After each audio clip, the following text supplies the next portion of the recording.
Assalamualaikum warahmatullahi wabarakatuh, teman-teman sekalian. Pada hari ini kita coba akan ngobrolin sesuatu yang mungkin menjadi pertanyaan banyak orang. Dan walaupun banyak orang bertanya-tanya, ya akhirnya mereka cuma berpikir, ya udahlah ya, ngapain lagi kita bahas. Atau kadang-kadang mereka terlalu capek untuk mikirin, terus mereka menganggap ini lalu aja.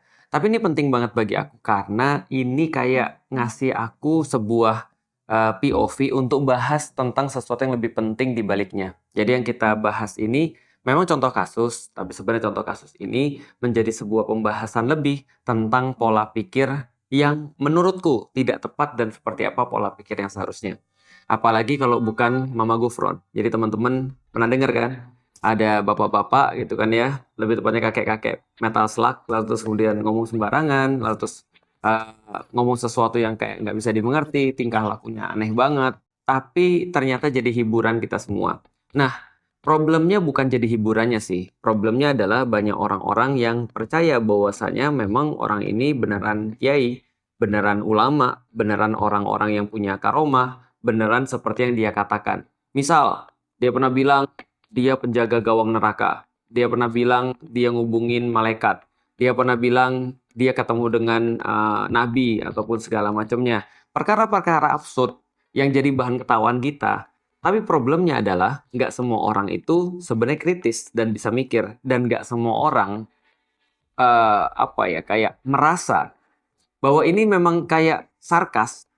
Jadi banyak orang juga yang percaya. Jadi kita coba bahas kenapa sih ini bisa terjadi, dan aku akan coba bahas dari tiga sisi. Yang pertama adalah dari segi individu, yang kedua adalah dari segi masyarakat atau dari segi community, dan yang ketiga adalah dalam level yang lebih tinggi, level negara.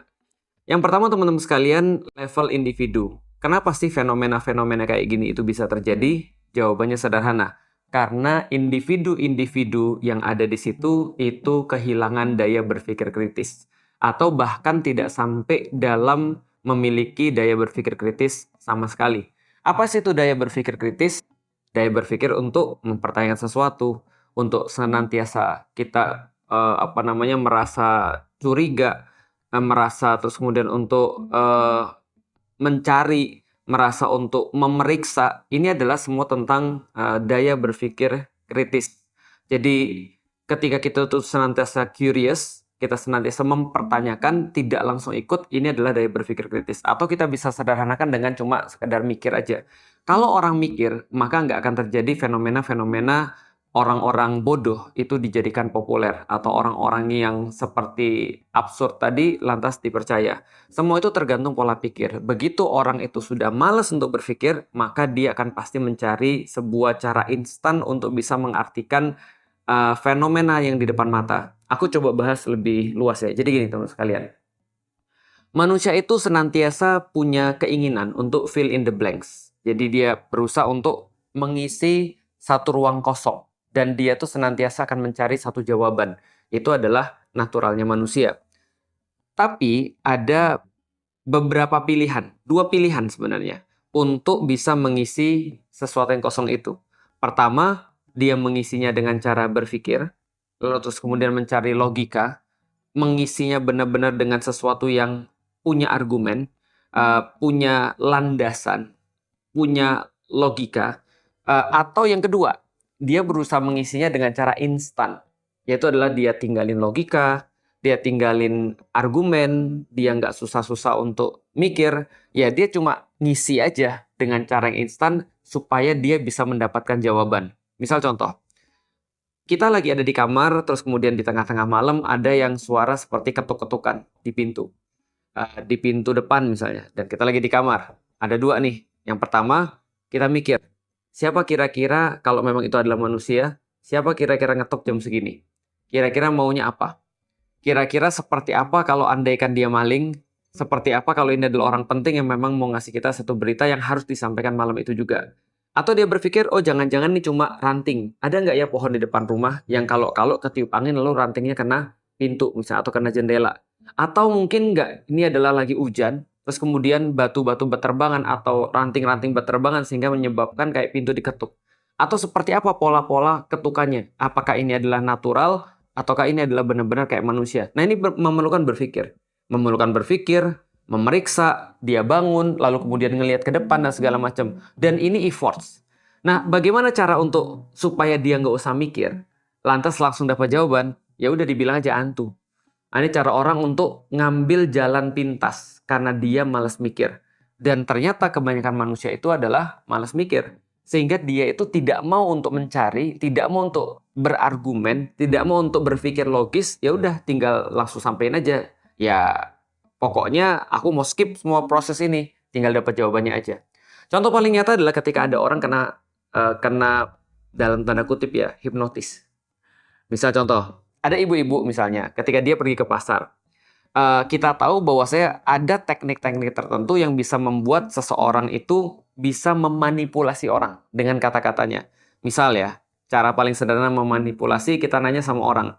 Instead of kita nanya, kamu mau nggak jalan sama aku? Misalnya, kita nanya, kamu mau jalan sama aku hari Senin atau hari Rebu? Nah, itu manipulasi tuh, salah satu teknik manipulasi.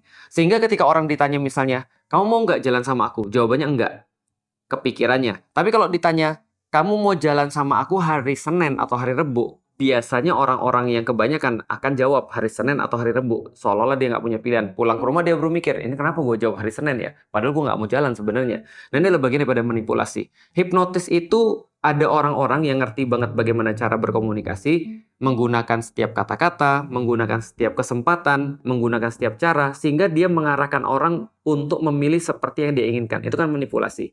Ketika si ibu-ibu tadi pergi ke pasar, ketemulah dengan orang yang pro dalam manipulasi dengan kata-katanya, yang akhirnya mengakibatkan dia ngasih semua yang dia punya. Misalnya dia ngasih kayak handphone dia ngasih kayak uang dia, bahkan tabungan-tabungan dia, dengan memang ketika itu dimanipulasi. Dan semua kita pernah mungkin merasakan itu. Aku misalnya secara pribadi ya, pernah beli barang-barang yang aku nggak perluin. Karena saking pinternya orang-orang yang jual itu mempromosikan semua itu sehingga kayak aku perlu banget gitu maksudnya. Nah, itu kan manipulasi. Balik lagi ke ibu tadi, ketika dia pulang ke rumah, dia baru ngerti, dia baru sadar, ternyata gue ditipu ya. Ternyata gue dimanipulasi ya. Aku baru merasa ini kayaknya kenapa aku harus ngasih dia uang dan seterusnya. Maka ketika dia ditanya, kok kamu bisa kehilangan uang sebanyak itu? Nah, dia kan mau menjelaskan kan nggak mungkin tuh. Karena ketika dia menjelaskan pertama terlalu panjang, dan akhirnya kelemahannya terbongkar, dan akhirnya seolah-olah itu adalah bagian daripada kesalahan dia juga, maka dia bilang aja, ya udah aku dihipnotis gitu misalnya. Nah, ini adalah kalau kita jelaskan lagi di dalam level individu, namanya adalah coping mechanism. Ini adalah sebuah mekanisme untuk bisa menerima sesuatu coping. Nah, seringkali coping mechanism ini salah atau tidak tepat, dan yang seringkali digunakan adalah agama.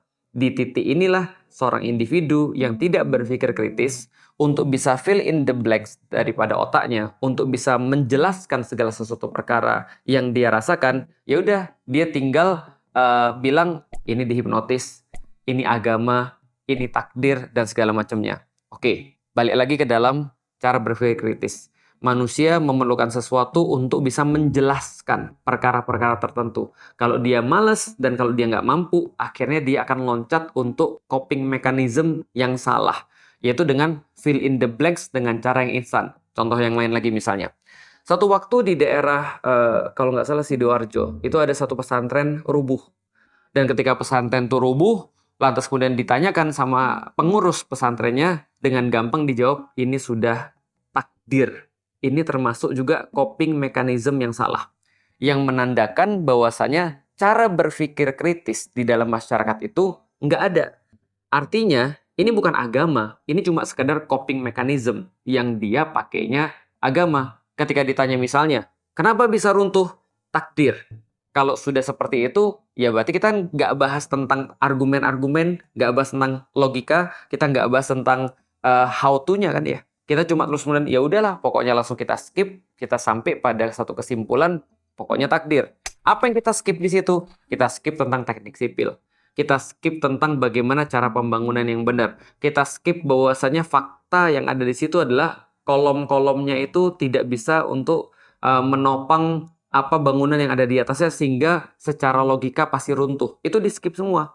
Sama kayak ketika ada orang misalnya, ketika dia ditanya, kenapa kita rezekinya susah ya Pak? Bapaknya bilang, yang penting bersyukur. Itu coping mechanism juga. Dia nggak mau tuh menjelaskan kenapa sih dia tidak bisa untuk memberikan sebuah pemenuhan yang cukup buat keluarganya. Sehingga yang keluar adalah coping mechanism tadi. Nah, ini semua berkaitan dengan berpikir kritis.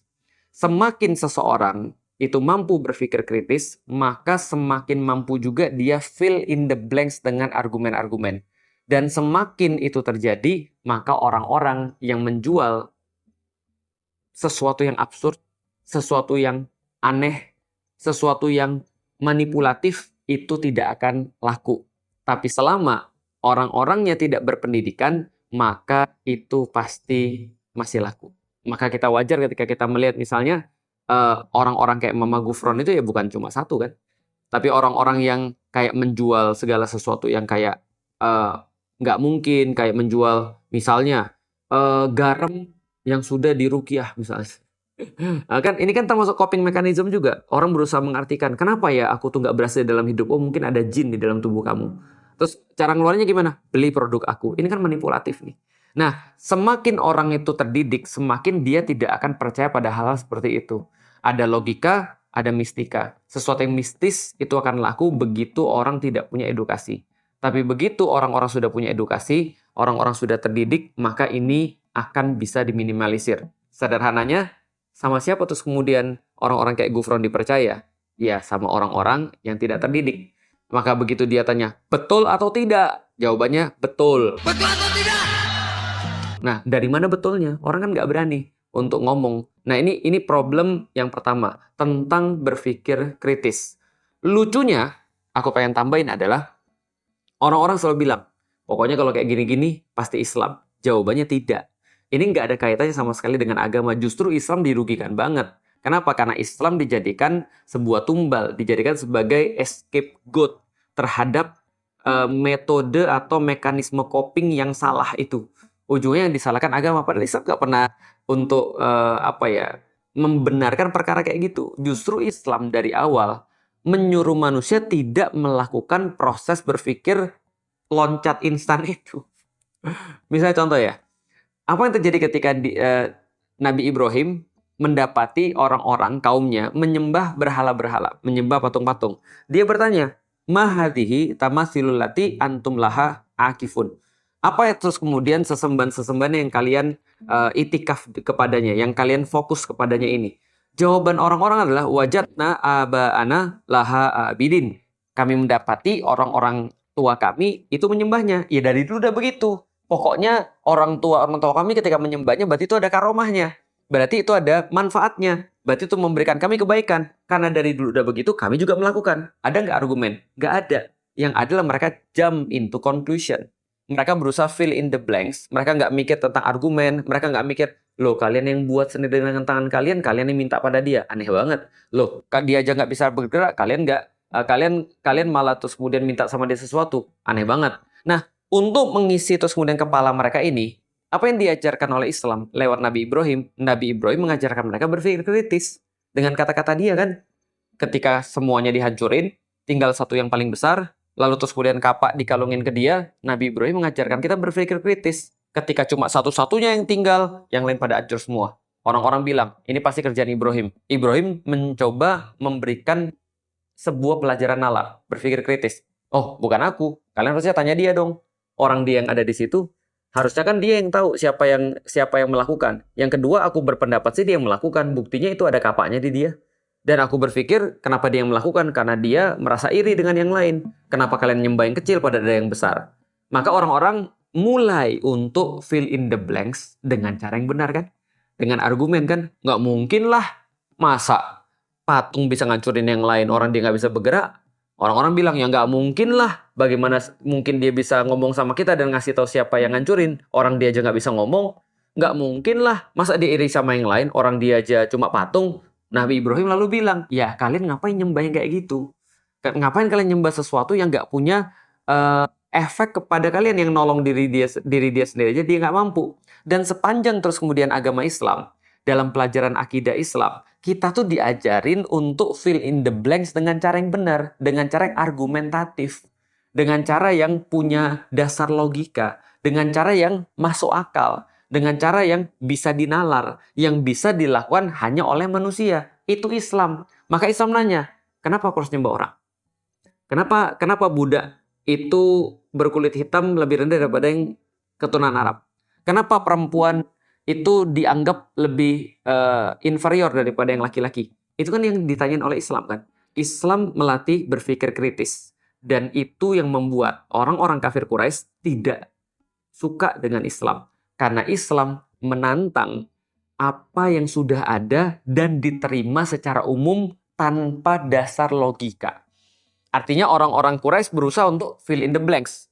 Kenapa harus begini? Karena orang tua kita melakukan. Kalau aku nggak mau ikut juga, lu berarti nggak sayang sama orang tua. Itu fallacy. Itu adalah sesuatu yang tidak kritis. Kenapa aku harus begini? Karena dari dulu sudah begitu. Kenapa nggak kita ubah? Nanti lu kesambar petir. Nanti lu kualat. Itu namanya adalah tidak berpikir kritis. Dan itu yang terjadi di Indonesia.